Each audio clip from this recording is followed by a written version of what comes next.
السلام علیکم ورحمۃ اللہ۔ ناظرین، ہماری گفتگو چل رہی ہے باب کیا شے ہیں قرآن سے پوچھ لو۔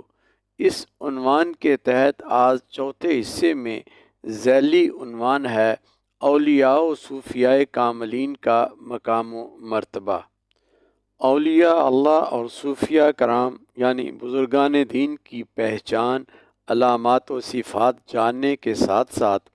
ان کی شان و عظمت اور اللہ کی طرف سے عطا کردہ اختیارات کی ایک جھلک بھی ملاحظہ کرتے ہیں،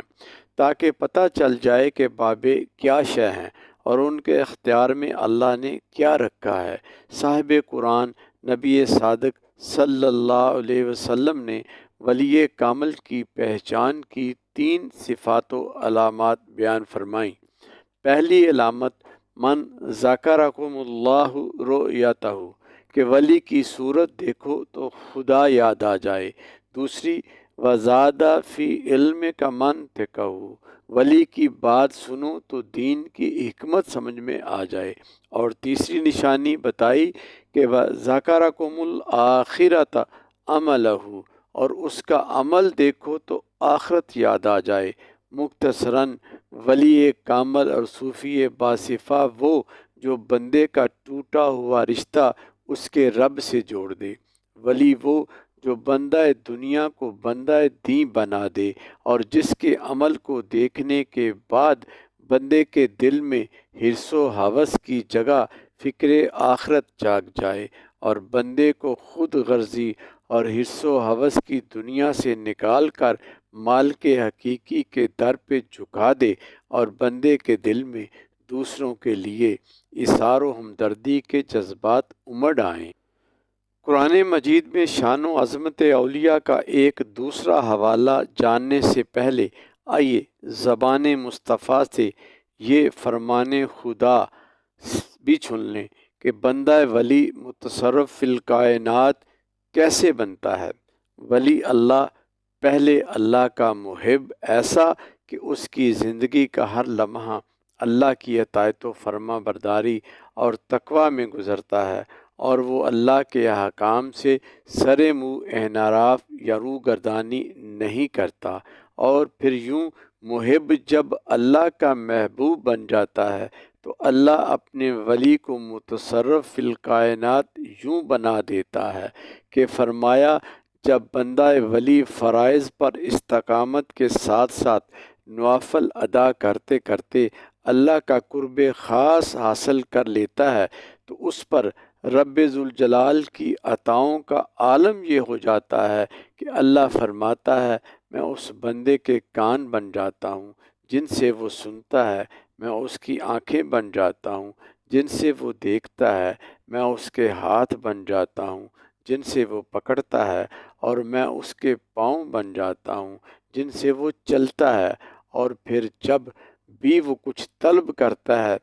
تو میں اپنے فضل کے در اس پر وا کر دیتا ہوں۔ یعنی پہلے کہتا میرا رب ہے، اور اطاعت میں بندہ ہر لمحہ اس کے احکام کو بجا لاتا ہے۔ پھر اطاعت الہی میں محب جب خود محبوب بن جاتا ہے تو پھر اللہ فرماتا ہے کہ اب وَإِن سَأَلَنِي آتَيْتُهُ، اب کہتا بندہ جاتا ہے اور عطا میں رب کرتا جاتا ہوں۔ گویا اللہ اسے اتنی بصیرت و طاقت عطا کر دیتا ہے کہ اس کی خواہشات کی تکمیل آسان ہو جاتی ہے۔ پہلے فرمان رب پر عمل بندہ کرتا جاتا ہے، پھر رب فرماتا ہے میرے بندے اب کہتا تو جا، کرتے ہم جائیں گے۔ یعنی بندہ ولی کے لب کی جنبش تقدیر کا قلم بن جاتی ہے۔ قلندر لاہوری نے اسی تناظر میں کہا تھا کہ زبان ولی میں وہ تاثیر دیکھی، بدلتی ہزاروں کی تقدیر دیکھی۔ قرآن مجید کا ایک اور حوالہ سورہ حمیم السجدہ، جس میں اللہ رب العزت اپنے مقربین کی شان و عظمت کو یوں بیان فرماتا ہے نحن اولیاؤکم فی الحیات الدنیا وفی الآخرۃ، ہم تمہارے دوست ہیں اس دنیا کی زندگی میں بھی اور آخرت میں بھی۔ غور طلب ہے یہ بات کہ کوئی بندہ کہے وہ اللہ کا دوست ہے تو یہ بات الگ حیثیت رکھتی ہے، مگر یہاں خود اللہ مہر تصدیق ثبت فرما رہا ہے، نحن اولیاؤکم، میں مالک کائنات ان کا دوست ہوں۔ پہلے دعویٰ بندوں کا، اب دوستی کا اعلان خود خدا فرما رہا ہے، اور پھر اللہ اپنی اس دوستی کا ثمرہ یوں بیان فرماتا ہے، وَلَكُمْ فِيهَا مَا تَشْتَهِي أَنفُسَكُمْ وَلَكُمْ فِيهَا مَا تَدَّعُونَ، یعنی میرے دوست بن جانے کے بعد تمہارے لیے جنت میں ہر وہ چیز ہے جو تمہارا جی چاہے یا جس کو تم طلب کرو، یعنی اب مانگنا تیرا کام ہے اور عطا کرنا ہمارا کام، کیونکہ ہم نے سب کچھ بنایا ہی تمہارے لیے ہے۔ اور جس شان ولایت کا ذکر وَلَكُمْ فِيهَا مَا تَشْتَهِي أَنفُسُكُمْ وَلَكُمْ فِيهَا مَا تَدَّعُونَ میں کیا گیا کہ اے بندہ ولی، میری دوستی کا دم بھرنے والے، تجھے دنیا و آخرت میں ہر وہ شے ملے گی جو تم مانگو گے۔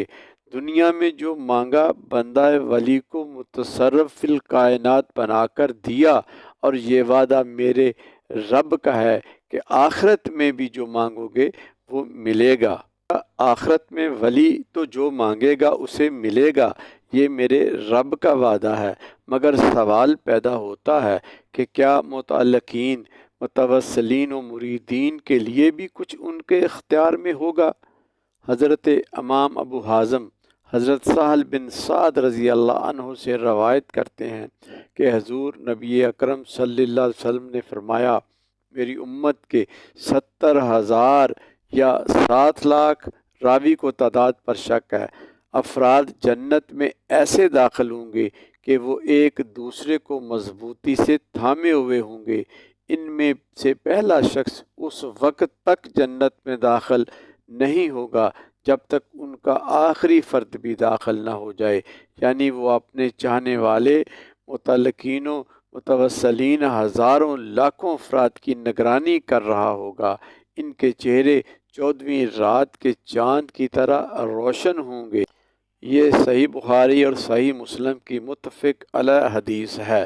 اور اسی روایت کو امام احمد بن حنبل رحمہ اللہ نے اپنی مسند میں یوں درج فرمایا کہ آقا صلی اللہ علیہ وسلم 3 دن مسجد میں نماز ادا کر کے جلدی واپس لوٹ جاتے۔ تیسرے دن حضور نماز کے بعد تشریف فرما ہوئے تو صحابہ نے وجہ دریافت کرنا چاہی، تو نبی رحمت نے زبان وحی یوحا سے فرمایا، اللہ تعالیٰ نے مجھ سے وعدہ کیا تھا کہ محبوب تیری امت میں 70,000 ایسے لوگ ہوں گے جنہیں بغیر حساب و کتاب کے جنت میں داخل کر دوں گا۔ تو میں نے 3 دن اللہ سے التجا کرتا رہا کہ مولا بغیر حساب و کتاب کے جنت میں جانے والوں کی تعداد بڑھا دے، تو مولا نے میری دعا آج پوری فرما دی اور وعدہ کیا ہے کہ محبوب بغیر حساب و کتاب جنت میں جانے والے تیری امت کے 70,000 صلحاء ولیوں کو یہ اختیار دیتا ہوں کہ ان میں سے ہر شخص اپنے ساتھ 70,000 بندے کو بغیر حساب و کتاب کے جنت میں لے جا سکتا ہے۔ سبحان اللہ۔ اب یہاں جاننے کی ضرورت ہے کہ ہر بندہ ولی جن 70,000 لوگوں کو اپنے ساتھ جنت میں لے جائے گا وہ بندے کون سے ہوں گے؟ آئیے یہ معمہ بھی حدیث رسول سے حل کرتے ہیں۔ ابو سعید خدری رضی اللہ عنہ راوی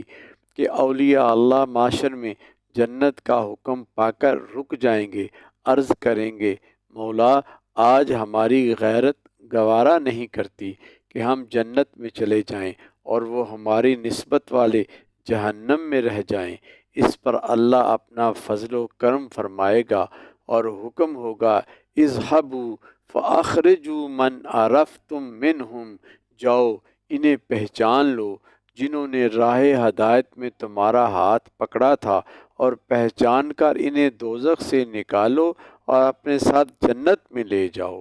میرا اللہ چاہے تو خود بھی فرشتوں کو حکم دے کہ انہیں دوزخ سے نکال کر جنت کا راہی کر دو، مگر ان ولیوں کو حکم دے رہا ہے۔ حدیث میں اس نسبت کے فیضان کو بیان کرنے کا مقصد یہ ہے کہ زمانے کو پتہ چل جائے کہ اللہ کے ولیوں کی صحبت و محبت کبھی رائگاں نہیں جاتی، اور میاں محمد بخش نے یہی فلسفہ ان الفاظ میں سمجھایا کہ چنگے بندے دی صحبت یارو تے جویں دکان اتاراں سودا پاویں مول نہ لئیے تے بلے اون ہزاراں۔ ناظرین، گفتگو جاری ہے، بقیہ حصہ پنجم میں ملاحظہ فرمائیں۔